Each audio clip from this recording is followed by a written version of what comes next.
नमस्कार शेतकरी मित्रांनो, तुम्हाला माहितीच आहे मार्केटमध्ये खूप वेगवेगळ्या प्रकारच्या कंपन्यांची खते उपलब्ध आहेत. जसे की 19 13 0 45 0 52 34 12 61 0 अशा प्रकारे मुबलक प्रमाणात खते मिळतात. परंतु आपल्या पिकाला नेमके कोणते खत दिले गेले पाहिजे जेणेकरून आपल्या पिकातून भरघोस उत्पादन निघून जास्तीत जास्त नफा निघेल. पण एक लक्षात घ्या, आपण पिकांच्या कोणत्या अवस्थेमध्ये कोणती खते वापरली गेली पाहिजे हे शेतकऱ्यांना लवकर लक्षात येत नाही. तेव्हा या व्हिडिओच्या माध्यमातून आपण कोणती खते कोणत्या वेळेस वापरावी व त्यांचे प्रमाण किती असावे हे जाणून घेणार आहोत. तेव्हा व्हिडिओ पूर्ण बघावा. मित्रांनो, ही माहिती खूप फायद्याची माहिती ठरणार आहे. जास्तीत जास्त शेतकऱ्यांपर्यंत ही माहिती पाठवावी जेणेकरून आपला शेतकरी वर्ग शेतमालातून जास्तीत जास्त उत्पादन घेऊ शकेल. एक लक्षात घ्या, वेळेला या ठिकाणी खूप महत्त्व आहे. जर तुमच्या पिकाला खतांची गरज असेल आणि त्यावेळेस जर योग्य वेळी खत मिळाले नाही तर या ठिकाणी आपल्या शेतमालातून मोठे नुकसान होऊ शकते. त्यामुळे खतांचे नियोजन पीक वाढीच्या अवस्थेत असताना महत्त्वाचे ठरते. त्याचबरोबर फुले व फळे येण्याच्या वेळेस पण योग्य खत व्यवस्थापन जर केले तर आपल्या पिकातून भरघोस असे उत्पादन निघताना दिसते. जर तुम्ही अजूनही आमच्या शेतकरी मित्र चॅनलला जर सबस्क्राईब केलेले नसेल तर सबस्क्राईब करून बेल आयकॉन दाबायला विसरू नका. मित्रांनो, शेतपिकाला योग्य वेळी खत मिळाले तर त्यातून मोठ्या प्रमाणात फायदा होऊन पिकाची रोगप्रतिकारशक्ती वाढून कीटकनाशके व बुरशीनाशके आपण वापरतो यांचे प्रमाण या ठिकाणी कमी लागते. एवढे सारे फायदे होताना तुम्ही कुठला मनात विचार आणूच नका. तर तुम्ही बघतच असाल मार्केटमध्ये भरमसाठ खते मिळतात.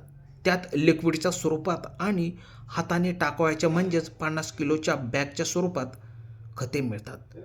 तर आपण लिक्विड खते स्प्रेमध्ये टाकून फवारणी सहज करू शकतो किंवा ड्रीपद्वारे सहज पिकाला देऊ शकतो. परंतु या व्हिडिओच्या माध्यमातून आपण बघणार आहोत की पिकाच्या सुरुवातीच्या वेळेस आपण कोणती महत्त्वाची खते दिली गेली पाहिजे, त्यानंतर एखादे पीक फुलोऱ्याच्या अवस्थेत असताना कोणते अचूक खत द्यावे, तसेच फुलातून फळात जेव्हा रूपांतर होते त्यावेळेस कोणते खत दिले गेले पाहिजे. हे सर्वात महत्त्वाचे म्हणजे फळांचे वजन वाढवण्यासाठी व त्याला योग्य असा कलर येण्यासाठी कोणते खते द्यावे लागतील जेणेकरून आपला माल बाजारात उठून दिसून त्याला योग्य असा बाजारभाव मिळून आपल्या शेतमालातून भरघोस उत्पादन निघाले पाहिजे. तर आपण स्टेप बाय स्टेप खतांची माहिती बघूया. सर्वात प्रथम 19-19-19 हे एक रासायनिक खत असून ते कोणत्याही पिकाला याचा तुम्ही सहज वापर करू शकता. म्हणजे तुमचे फळबाग असो किंवा वेलवर्गीय पिके तसेच भाजीपाला या सर्वांवर हे खत सहज चालते. तेव्हा याचा तुम्ही सहज वापर करू शकता. या खतामध्ये नायट्रोजनचे प्रमाण 19%, फॉस्फरसचे प्रमाण 19%, पोटॅशियमचे प्रमाण 19% असते. तुम्ही बघा, हे तीनही घटकांचे प्रमाण एकदम सारख्या प्रमाणात दिसते. परंतु तुम्ही बघा, कोणत्याही खतामध्ये या घटकांचे प्रमाण कमी जास्त प्रमाणात तुम्हाला बघायला मिळते. परंतु हे तीनही घटक खूप महत्त्वाचे घटक आहेत. मित्रांनो, पिकाच्या वाढीच्या दरम्यान आपल्याला त्या ठिकाणी नत्र, स्फुरद, पालाश हे मुख्य 3 घटक लागतात. नत्रामध्ये पिकाची वाढ जोमाने होते.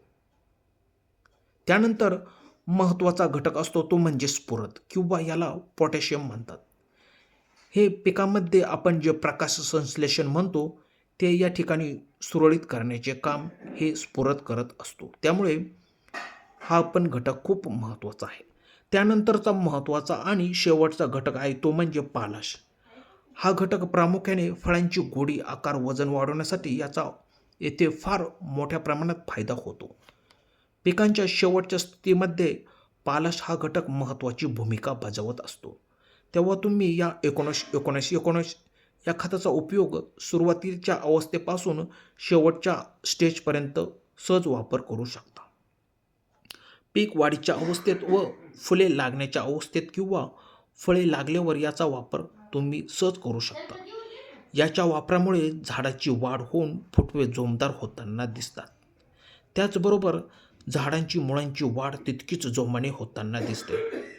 तर तुम्हाला प्रश्न पडला असेल की याचे प्रमाण किती व कसे घ्यावायचे. तुम्ही स्प्रेद्वारे याचा वापर सहज करू शकता. याचे प्रमाण तुम्ही प्रतिपंप 80 ते 90 ग्रॅम घ्यावायचे आहे.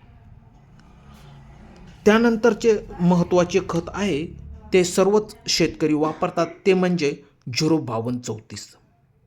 या खतामध्ये नत्राचे प्रमाण 0% तसेच स्फुरद 52% व पालाश याचे प्रमाण 34% इतके असल्याने याचा उपयोग प्रामुख्याने झाडांची योग्य तितकीच वाढ होऊन फांद्या मजबूत होण्यास व फळे फुले यांचे प्रमाण जास्त आपल्याला बघायला मिळते.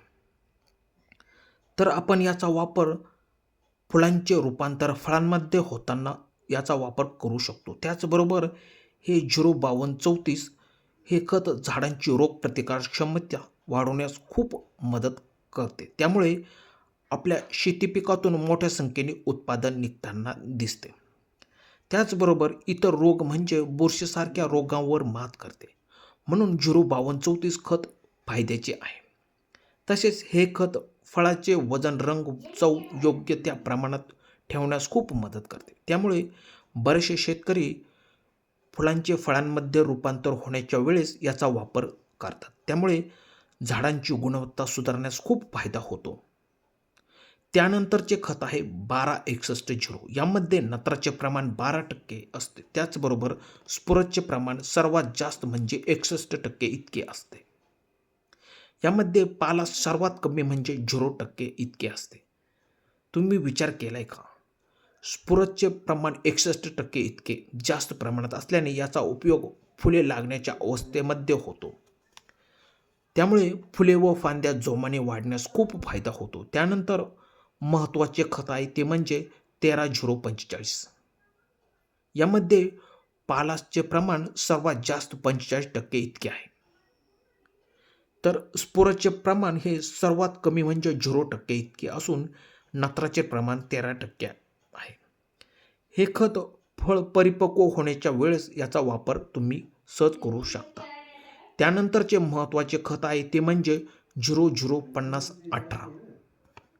यामध्ये नत्राचे प्रमाण हे 0% आणि स्फुरद आणि याचे प्रमाण कमी ते म्हणजे 0% असते. पालाचे प्रमाण हे 50% इतके असते.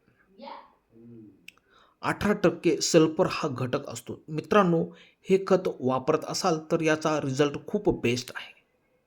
पिकांची रोगप्रतिकारशक्ती वाढून पीक निरोगी राहण्यास खूप मदत करते. मित्रांनो, आशा करतो की व्हिडिओ आवडला असेल